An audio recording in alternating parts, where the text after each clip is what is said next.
denting. See, enamel there is no problem. Wherever enamel is present, it is intact. But once the enamel is gone and dentin is exposed, they are treated like anything. They look like marble-like appearance. So here we are planning for lower mouth rehabilitation. Even in 3D reformatted image, you can see the ridge is very thin and the molar.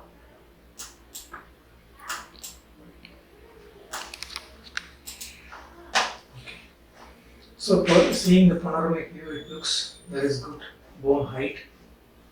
The canal is far away. This is the mental foramen.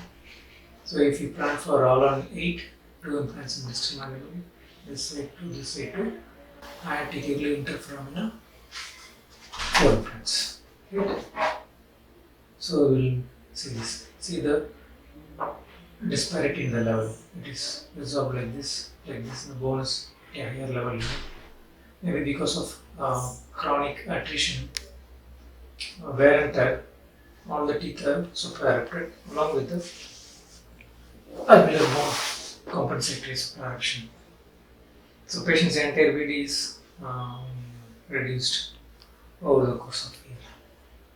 You can see the attrition here, and we can see the molars, all molars are treated by the low rate.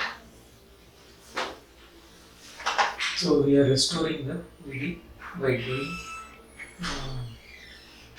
loads of rehabilitation. Now we will plan the right side distal mandible first. So if this is 8, so here you will see. These are most of the behind the distal, just distal to the 6. If this is first premolar, second premolar here, first molar, so this will be the 7 area. Okay. The bone anatomy is not favorable. There is good height. If we consider this as the canal, there is good height, but buccally there is deficiency, right? It is supposed to be bone present here. Because of long-term edentulousness, the bone has been resolved to knife edge. Almost only 3.6 mm. Even if we do some enameloplasty, it may turn into from 3 to, it will turn to 5.2. Okay. Even if you place implant, you cannot place implant straight. You have to go like this. So the implant will go like this. Right? So the labial plate is very thick. Crustally the implant will be more towards buccal. Okay. So the implant angulation will be, the abutment will be tilted towards lingually.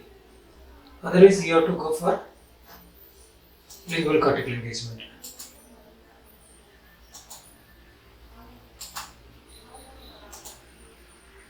So after a little bit of alveoloplasty, what we can do is, we can totally go like this. 3.6. And just totally bypassing the alveolus. Okay. 3.6 into, it shows around 14. Anyhow, if we do 2 mm of alveoloplasty for bone leveling and to create prosthetic space, 3.6, 12 or 14 to be ideal. See, the lingual cortical bone is 1,000, 100, 1,100. So we are getting good advantage of this lingual cortical. Then if you place like this, a compressive implant, if you place straight, the first thing is you cannot place straight because of this interfere. So the lingual cortical bone, the implant will go like this automatically.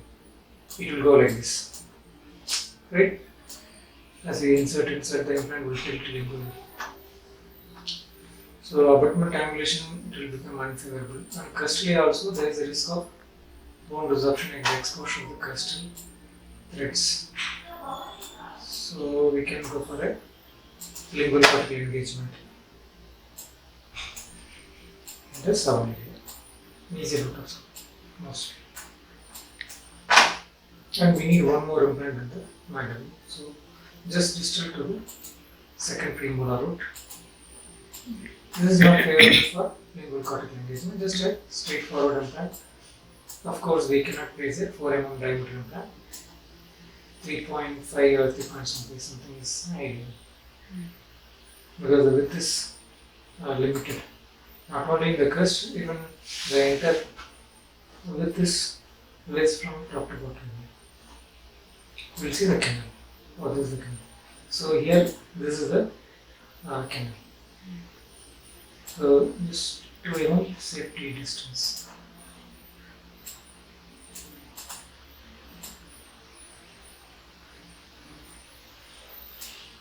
So it will be around 10 mm. Even if we do some 3 mm alveoplasty. So 3.5 into 10 mm will be okay in the first model. One BCS and one inclusive. We will check the mental foramen. The mental foramen is just distal to the second premolar. This is first premolar. So anyhow, we will be doing alveoplasty almost till the root apex. Here the bone width is somehow better than the previous one, but not very much weight. Same 3.5 implant we have to use. This may be the anterior extension of the inferior velar. So better to avoid longer implant. Even though theoretically there is no nerve here, but there will be vessels and some branches of incision nerve will come. Around 12 mm implant we can place.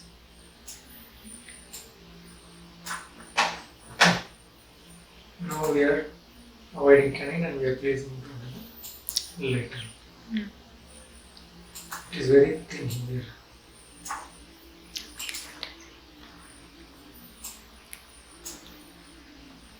So the bone is very thin. Okay. So how much thin? So even if you do alveoplasty in the face, it is around 4 mm. Okay. So you have to use a 3 mm implant at least, so that 1.5 mm bone is present on my either side. Okay. Basal distance. Basal distance. Yeah, basal we can use, 3.6 we can try. The problem is the width is 4, no? So in the crest, inserting the 3.6 will be a little tough. The entire crestal bone may widen, break.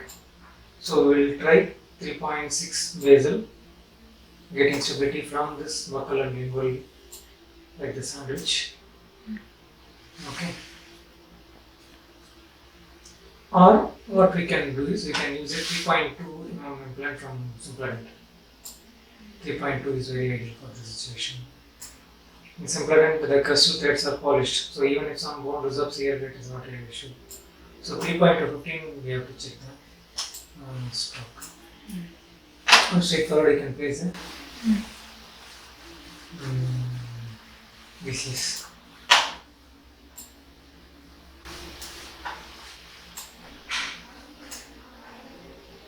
another implant in 3.2.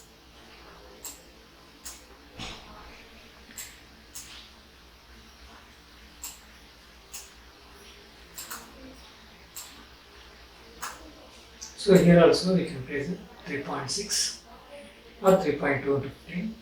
Simple tables or 3.6 VCS.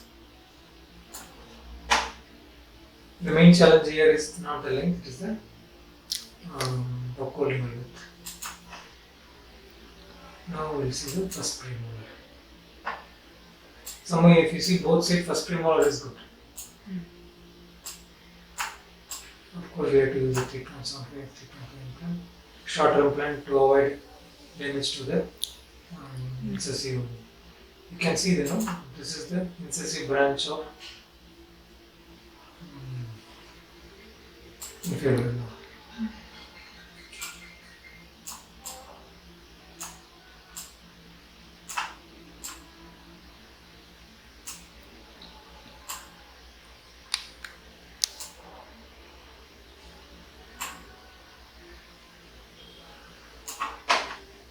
you see the second premolar. It is not favorably reached.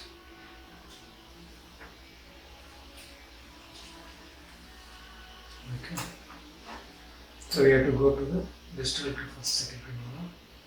Here also there is severe buccal protrussion. The bone has become thin. Here what we can do is we can use here basal one without any cortical engagement. That is also one option.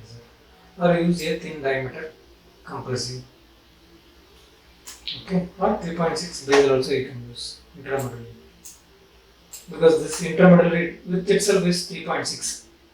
So if you place 3.6, it will get stability from the buccal cortical and lingual cortical. You don't have to perfect the lingual cortical. So this is also one option. The mesial root of 6. So here only the myelin ridge comes now. Here we can place a lingual cortical 3.6 and you can bend, or we can place a straight away compressive implant, a shorter one 3.78 or 10, something like that. Or if we are exposing, for opening the flap, we can place a compressive as a lingual cortical engagement like this. Right, 3.75 into 8 or 10, they can bend this. So lingual cortical engagement with the BCS also is possible. Compressive also possible. So if you open the flap, it will be okay, because for radioplasty we need to open the flap.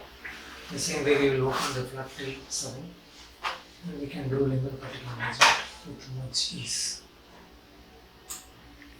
So even though the ridge is thin, we can predictably manage this situation by using lingual cortical engagement on distal and using thin diameter implants on the anterior, or using BCS to get buccal and lingual cortical engagement. Like similar to using 5.5, here we are using 3.6 because the buccal and lingual plates are very close to each other. If you place 3.6 like a sandwich, the implant will engage both the buccal and lingual cortical plate without doing perforation. Okay.